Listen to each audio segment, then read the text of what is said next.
And as people love me, I have to sing Christmas carol to my fans. It's Paul cleverly on the beat. Jingle bell, jingle all the way. Ta-da!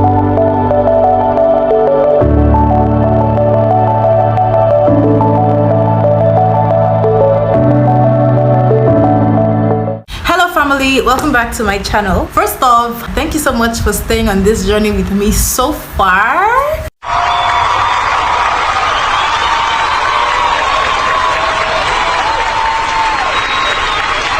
If you're a subscriber and you've been here from the very time that I started YouTube, I can't thank you enough. If you're a new subscriber, welcome, and I thank you just as much.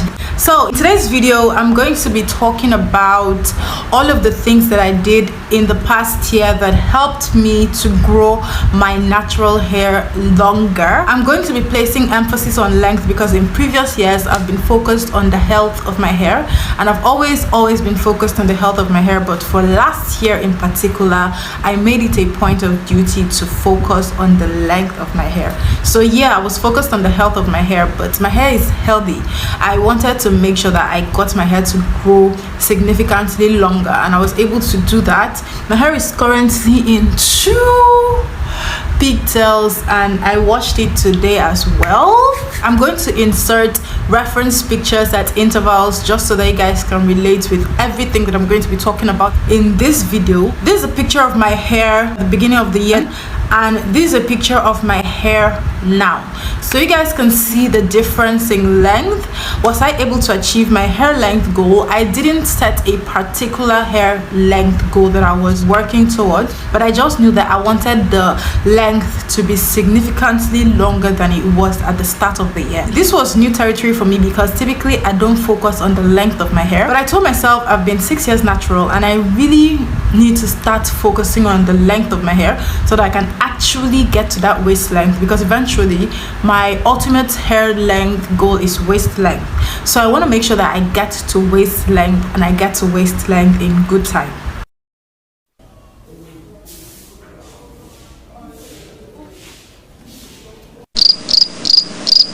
So I'm going to just highlight all of the things that I did that helped me to get longer hair in 2021.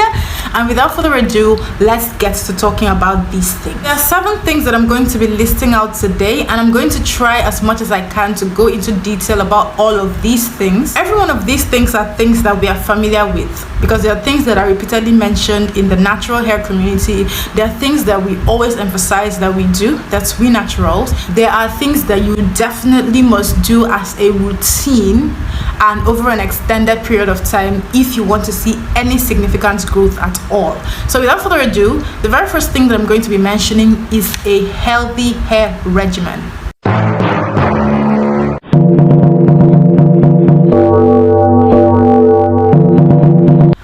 Healthy hair regimen is one thing, maintaining that healthy hair regimen is another thing. If you watch my videos frequently and you read the write-ups in the description box, you're going to see that I always write that for everything that I post, for every video that I post, if you're going to be attempting what's in the video, you want to attempt it for at least a period of 3 months, unless stated otherwise. A period of 3 months is long enough for you to use something and be able to tell whether it's working for your hair or not. Now, when it comes to having and maintaining a healthy hair regimen, there are several things that are involved. A healthy hair regimen is simply all of the steps that you perform on your hair so that your hair grows as healthy as possible. And these things range from shampooing your hair to detangling your hair to conditioning your hair to deep conditioning to moisturizing and then protective styling. For me, I typically work with a 7-step regimen, which includes detangling first, and then shampooing, detangling again, and then applying my conditioner, detangling again, and then moisturizing my hair.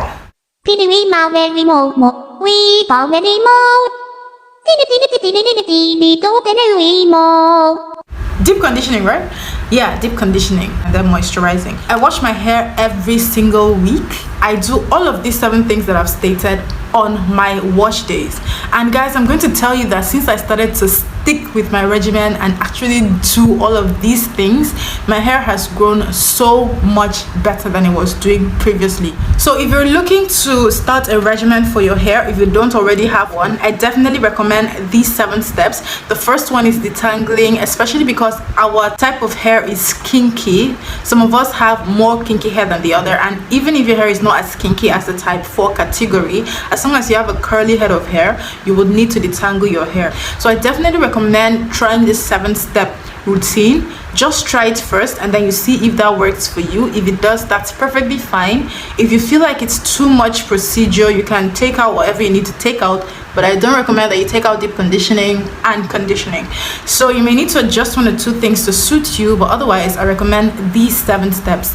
For shampooing, you need to shampoo your hair with a good product, and make sure you shampoo your hair when necessary.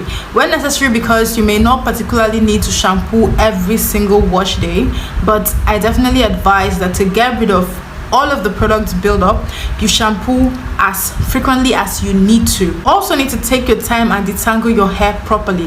Detangling is one process that you cannot rush through. To avoid breakage, I typically recommend that you detangle your hair in sections to make the job easier for you, especially if your hair is long. And then there is conditioner. Conditioner is one step that you absolutely do not need to skip.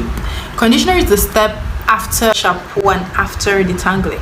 I said detangling because for me, the shampoo that I use enables me to detangle my hair. So what I do is, most of the time I apply my product for deep conditioning before my shampoo. When you apply your products for deep conditioning before your shampoo, it's known as the pre-poo. So when I do that, I go ahead and I detangle my hair before I shampoo, and then whilst I shampoo, I still go ahead and detangle my hair, just comb through my hair, because the shampoo that I use makes it easy for me to do so. I use the black soap shampoo that I make, and all of the things that I'm going to be talking about in this video where products are concerned are on my channel here. I make all of the products that I apply on my hair.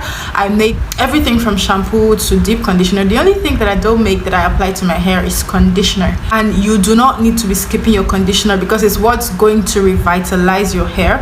It's what's going to replenish the lost moisture and the lost nutrients which the shampoo has stripped your hair of, and it's also going to soften your hair and enable the detangling process to be easier. And then we have deep conditioning. Guys, I was sleeping on deep conditioning until this year. I literally just started deep conditioning consistently this year. I was deep conditioning before, but maybe once a month, once in 2 months, just randomly here and there. But I started making it a point of duty to deep condition my hair every single wash day. And when I tell you, it has had such a tremendous impact on the way that my hair has grown. The effect of deep conditioning can never be overstated, guys. Anybody that tells you you can grow your hair without deep conditioning, please don't listen to them. Deep condition as much as you can, and with the right products that actually go to work on your hair, and you feel the products go to work on your hair, whether it's softening your hair, whether it's conditioning your hair.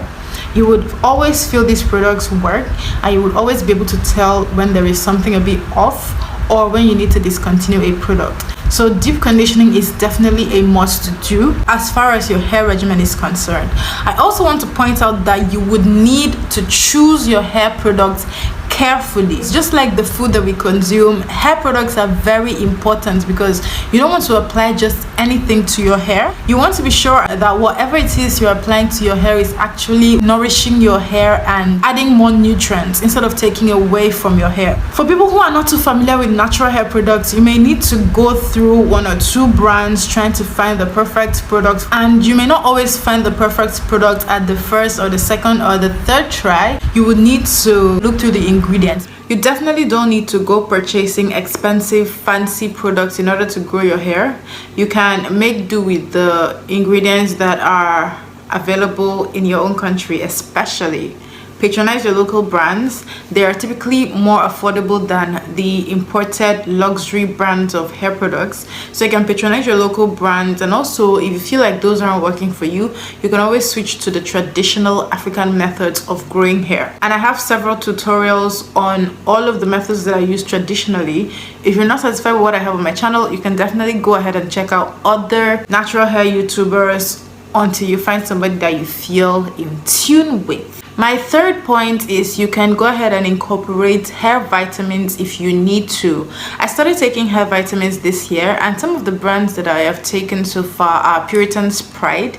I purchased that on Jumia. This is what it looks like. So I purchased that, and that was what I was taking consistently before Keratin Hair Care sent me their hair vitamins.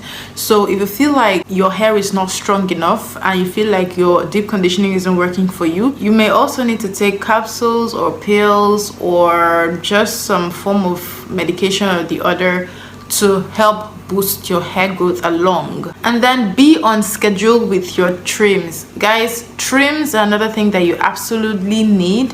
As bad as it gets, you should trim your hair at least once a year. I trim a minimum of 2 times a year.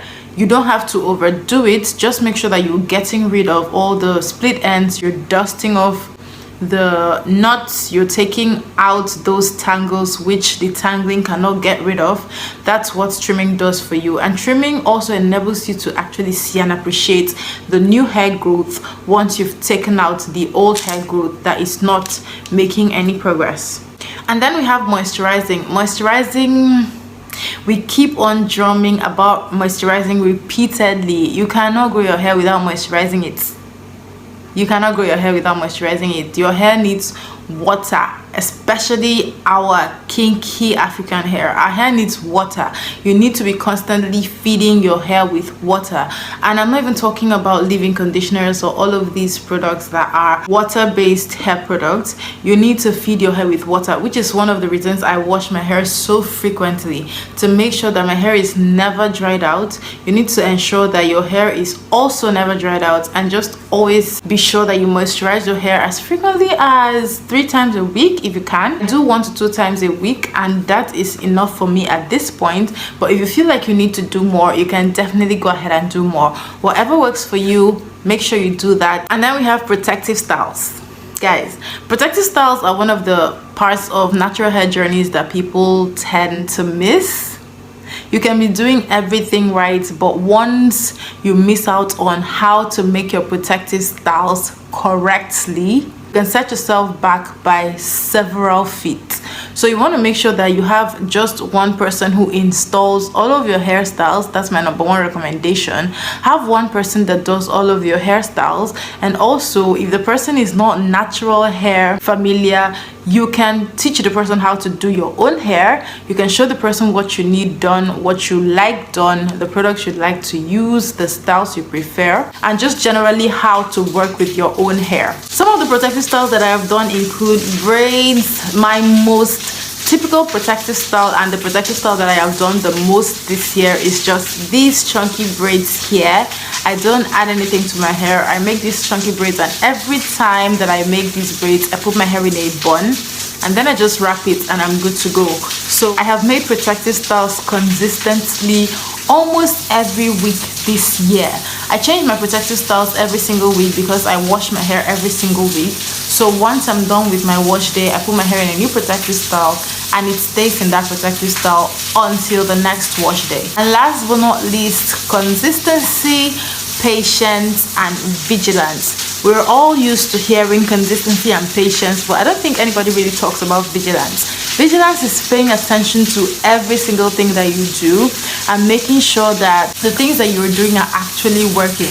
Because trust me, you can put in a lot of hard work into growing your hair, and then just a little mistake and you lose everything. So you want to make sure that you're paying attention to your products, to even your regimen, and to the people who install your protective styles. If you do everything yourself, you're even at a greater advantage because you can monitor everything that you do from start to finish without any problems. And that's really it for this video, guys. These are the things that I have done this past year that have really helped my hair growth journey, that have helped me increase my length from this to this. And I hope you guys decide to practice these things. If you feel like these things are things that you would like to do or like to incorporate in your hair growth journey, kindly let me know in the comment section. Everybody, thank you so much for watching. Kindly give this video a thumbs up to help with engagement, to enable people who need to see content like this to see it. And I will see you in my next video. Bye, guys.